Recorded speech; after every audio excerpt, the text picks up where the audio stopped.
You have the right to remain silent. But we'd prefer if you didn't. Spinning the law, spinning the law. This is Malzberg's Spinning the law, Spinning the Law spinning the law, spinning the law. with attorney Kendall Coffey.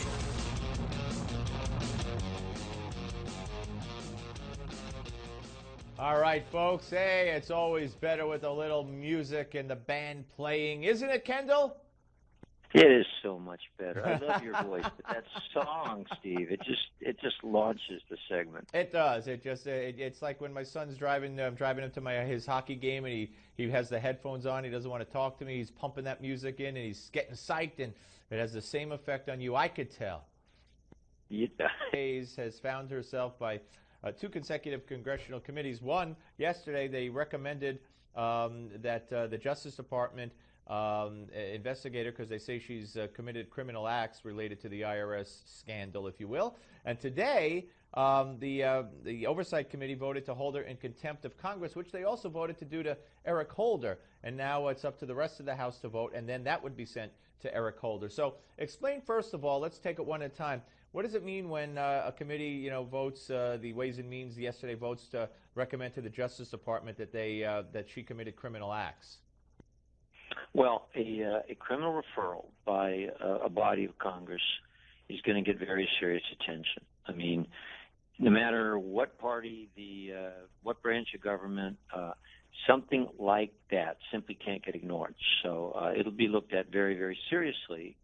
And if they decide not to do anything in the end, they'll need to be in a position to really justify that decision, which generally prosecutors don't have to do, Steve. They can, of course, if they bring charges, they got to prove them in court. But if they don't bring charges, then usually there's not too much anybody can say about it. There's not an ability of judges to make them bring charges. So in this situation, coming from the House, they're going to have to do something with the case, or they're going to have to be in a position to explain very convincingly why the House referral did not have enough of a basis. And then on holding someone in contempt of Congress, I mean, theoretically, they could, if the House votes to go along with it, as an extension from just the committee vote today, could they, if Justice doesn't do anything, could they actually throw her in like the jail in the basement of the Capitol? Well, they can't throw her in the jail by themselves. They don't have, in effect, the power that a judge has to enforce contempt. They can, in effect, make a declaration of contempt. But what I think would happen next, if it determines that she's in contempt, then they would ask the Justice Department to enforce that contempt finding. If the Justice Department doesn't, then I think a lot of analysts believe that the House could get their own counsel. They could appoint their own special counsel to represent their interests and go to federal court and ask the federal judge to take the necessary steps that could ultimately lead to incarceration for the violation of the requirement that information be produced, essentially enforcing through court representatives. All right, now let me ask you this. You and I remember discussing this with you, if I'm not mistaken, at the time. Lois Lerner invoked her Fifth Amendment rights on two occasions, but the first time she did it after she read a nation and addressed the facts one by one, but then said, in answer to questions, I take the Fifth. And there are many who have said that, hey, well, she's, and I don't want to, if my memory serves me right, you did weigh in on this, that she lost her right to invoke the Fifth once she made that opening statement on that very issue. Is that true? Well, it can be true, a typical lawyer's answer, right? It depends. But if you say things on this specific subject that you want to invoke the Fifth on, then you've heard about the reference to waiver. You can waive or give up rights. So if this goes through and the specific issues end up in front of a judge at some point, a judge could look at what she voluntarily said and say, hey, that's a waiver. To the extent that they want to ask you specific questions about what you specifically said, you have waived that. It's a considerable risk, and I think a lot of people would have advised her not even to open her mouth rather than run the risk that somebody might at some point find that she waived some part of her Fifth Amendment rights. Interesting. All right, let's move on.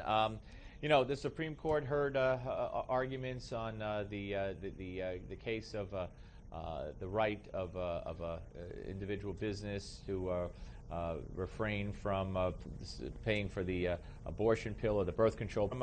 Two Christian photographers who in New Mexico refused to photograph the same-sex ceremony. I don't say wedding because there's no same-sex marriage in New Mexico. They refused to photograph that ceremony. They were admonished by the New Mexico Supreme Court, and they also were fined, etc. And the Supreme Court refused to hear that. Now, in the context of they did hear oral arguments on the case I just mentioned, and there are cases pending or will be coming before it, like the nuns who are suing. Should we read anything into them saying, we're not going to hear it? Well, certainly not read into them that they agree with the decision. That would be a mistake. And whenever people try to argue that the Supreme Court's decision not to hear a lower court decision. Why not? Why is that wrong? Because I think the Supreme Court is very, very cautious about which cases it hears. It doesn't believe it has to right every injustice. They couldn't possibly have enough time to consider and review every case that they might disagree with from the lower courts. What they do is they pick cases with the facts and the timing that allows them to make decisions about the law for all 50 states and the U.S. territories. And if they don't think the time is right, or they think there's issues about the facts in this case that mean it's not the right time or the right group of facts, then they're not going to hear it. But for sure, their decision not to hear something doesn't mean they think the lower court decision was a good idea. In this case, it's a decision that only applies, strictly speaking, in New Mexico. Now, I don't think that means that they're done with the issue. I think the issue can come back in another time in a different set of facts. But because I think that, we talked about this kind of issue coming up in different places, in different states. Mm-hmm. It's an important issue, and I think that at some point in time the Supreme Court may indeed want to look at this kind of conflict between, issues of discrimination and what appears to be a legitimate religious and faith-based decision. So for now, that conflict isn't resolved. It's in New Mexico. We know what the law is. But for the rest of the country, it'll have to wait. One more quickly. This NSA surveillance, the victory won by Larry Klayman about the mass collection of phone records. He wanted to expedite it to the Supreme Court, and that's something else the Supreme Court turned away and said, no, let it go through the courts. So no significance there, or in this case, they can't handle every case, so they made that decision. I mean, that's basically what you say anytime the court turns away a case, right? Yeah, well, this one even more so, because here the case hasn't gone through the mid-level appeals court yet. Right. So it's rare that they would expedite a case, correct? Very, very rare that they would expedite it and bypass it. Yeah. This was not surprising at all. The New Mexico case, it's a fair question as to what does it mean when they don't hear that particular case.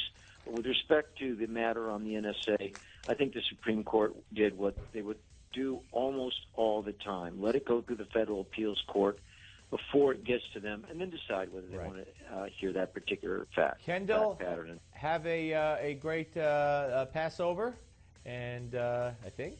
And we have a great holiday season for you as well, Steve. Okay, we'll speak to you soon. Kendall Coffey, ladies and gentlemen, spitting the law on the Steve Malzberg Show.